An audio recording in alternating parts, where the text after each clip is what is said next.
আজকে বানিয়ে দেখাবো মন্ডা পিঠা, যেটা কি একদমই নরম তুলতুলে হয়, তুলোর মতো, আর খেতে অপূর্ব টেস্ট হয়। তো নমস্কার বন্ধুরা, আরো একটি নতুন ভিডিওতে আপনাদের সবাইকে স্বাগত। তো কথা না বাড়িয়ে চলুন শুরু করা যাক আজকের এই ভিডিওটি। সবার প্রথমে আমরা এখানে ভেতরের পুরটা তৈরি করে নেব। তার জন্য প্যানের মধ্যে দিয়ে দিলাম 1 টেবিল চামচ পরিমাণ ঘি। ঘিটাকে প্রথমে মেল্ট করে নেব।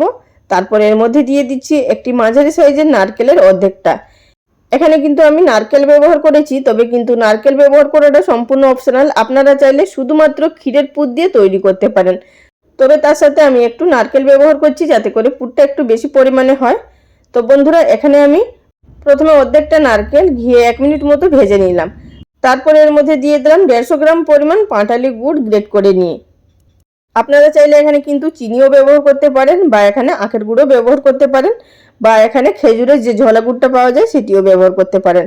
তবে আমি এর মধ্যে দিয়ে দিচ্ছি 2 চামচ পরিমাণ মতো খেজুরের ঝোলা গুড়। যেহেতু এর মধ্যে পাটালি গুড় ব্যবহার করেছি, 2 টেবিল চামচ পরিমাণ মতো খেজুরের গুড় দিয়ে দিলাম। আবারও এটিকে খুব ভালোভাবে নেড়েচেড়ে মিশিয়ে নেব। এখন কিন্তু দেখবেন গুড়টা মেল্ট হতে শুরু করবে আর প্রচুর পরিমাণে জল বেরোবে। এই ফাঁকেই কিন্তু নারকেলটাও সিদ্ধ হয়ে যাবে আর গুড়টাও কিন্তু পাক হয়ে আসবে।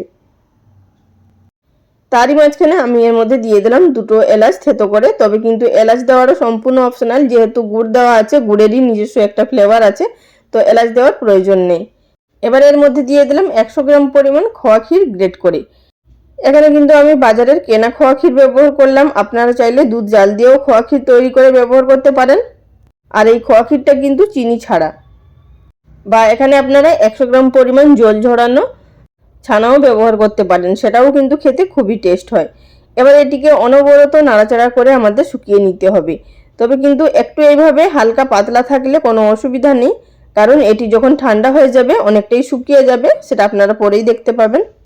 পুরটাকে নামিয়ে নিয়ে গ্যাস ওভেনে একটি কড়াইয়ের মধ্যে দিয়ে দিলাম 1.5 কাপ পরিমাণ মেজারিং কাপ মেপে জল। জলটা হালকা গরম হতে শুরু করার পর দিয়ে দিলাম এর মধ্যে স্বাদ মতো নুন। নুনটা অবশ্যই সামান্য পরিমাণে ব্যবহার করবেন, পিঠের টেস্ট খুবই ভালো আসবে। দিয়ে দিলাম 1 চামচ পরিমাণ ঘি। ঘিটা দেওয়ার কারণে পিঠের ডোটা খুবই সফট হবে এবং পেন থেকেও অনায়াসে ছেড়ে আসবে এবং পিঠেগুলোও খুবই ভালো তৈরি হবে।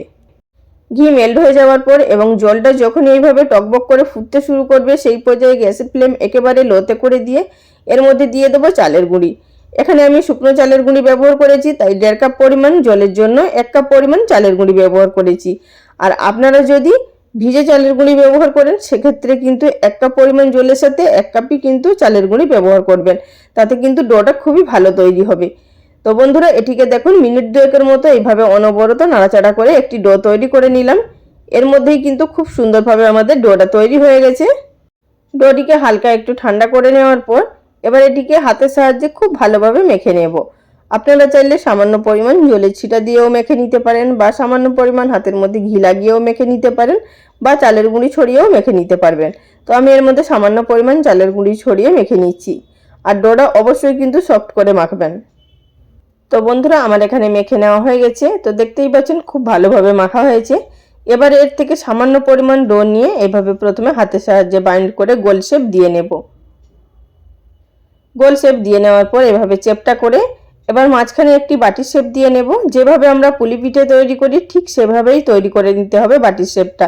তবে কিন্তু পুলি পিঠে আমরা যেভাবে লম্বা করে গড়ি, এগুলো কিন্তু লম্বা হবে না, এগুলো কিন্তু গোল হবে।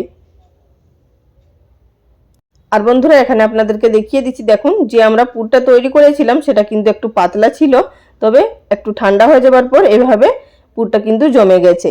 যেহেতু ক্ষীরের পুর তৈরি করা হয়েছে, ঠান্ডা হয়ে যাওয়ার পর জমে যায়, সুতরাং হালকা একটু নরম দেখে আমাদের পুরটাকে নামাতে হবে। একই রকম পদ্ধতিতে আপনাদেরকে আরও একটি পিঠে গড়ে দেখিয়ে দিচ্ছি।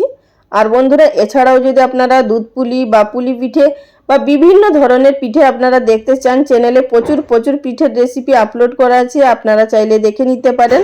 নিচে ডেসক্রিপশন বক্সে কিছু লিঙ্ক দিয়ে দেবো, বা আপনারা চ্যানেলের প্লেলিস্ট থেকেও দেখে নিতে পারেন। আর বন্ধুরা, ভিডিও চলাকালীন ছোট্ট একটি অনুরোধ, যদি চ্যানেলে কেউ নতুন দর্শক বন্ধু হয়ে থাকেন, ভিডিওটি দেখার পর যদি আপনাদের ভালো লাগে চ্যানেলটি সাবস্ক্রাইব করে নেওয়ার অনুরোধ রইল। পাশে থাকা বেল বাটনটি অবশ্যই প্রেস করে রাখবেন, এতে করে পরবর্তী ভিডিও নোটিফিকেশন সবার আগে পেয়ে যাবেন। আর যারা ফেসবুক পেজ থেকে দেখছেন তাদের কাছেও রিকোয়েস্ট রইল পেজটি ফলো করে নেওয়ার জন্য। এবার চলে যাব পিঠেগুলো ভাপিয়ে নেওয়ার পদ্ধতিতে। গ্যাসের উপরে আগে থাকতে একটি কড়াইয়ের মধ্যে পরিমাণ মতো জল দিয়ে উপরে ছিদ্রযুক্ত একটি থালা রেখে তার মধ্যে এক একটা করে পিঠে সাজিয়ে দিচ্ছি। আর বন্ধুরা, থালার মধ্যে অবশ্যই হালকা একটু তেল ব্রাশ করে নেবেন, এতে করে পিঠেগুলো কিন্তু খুব সহজে উঠে আসবে আর থালার গায়েও আটকে থাকবে না। তো এইভাবে আমি কয়েকটা পিঠে এর মধ্যে সাজিয়ে দিলাম। এবার এটিকে উপর থেকে ঢাকা চাপা দিয়ে মাত্র 10 থেকে 12 মিনিট মতো স্টিম করে নেব। এর মধ্যে কিন্তু খুব সুন্দরভাবে পিঠেগুলো সিদ্ধ হয়ে যাবে। তো এখানে আমি 10 মিনিট মতো স্টিম করে নিয়েছি। এর মধ্যে কিন্তু পিঠেগুলো খুব ভালোভাবে সিদ্ধ হয়ে গেছে, আশা করি দেখে বুঝতে পারছেন।